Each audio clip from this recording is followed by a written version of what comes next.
Saat ini saya sedang berada di atas jembatan penyeberangan di atas jalan tol Palembang Indralaya atau Palindra.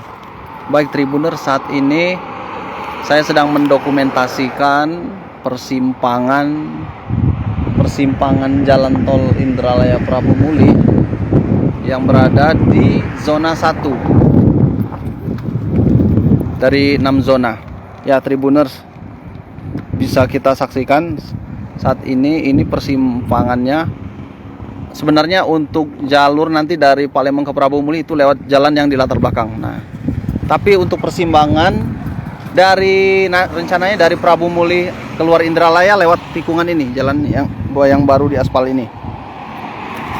Dan Tribun Sumsel juga mendapatkan informasi dari Eksekutif Vice President Sekretaris PT Utama Karya Cahyo Purnomo bahwa hingga akhir Mei lalu progres pembangunan tol Simpang Indralaya Prabu Muli ini sudah mencapai 79,79%. Nantinya jalan tol ini merupakan salah satu rangkaian jalan dari Palembang menuju Bengkulu yang total panjangnya jika rampung nanti mencapai 329 km.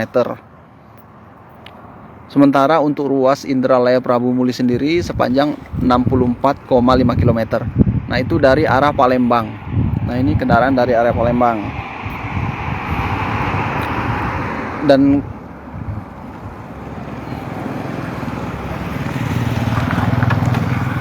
tol Simpang Indralaya Prabu Muli ini nantinya akan lanjut ke Muara Enim, Lubuk Linggau hingga Bengkulu.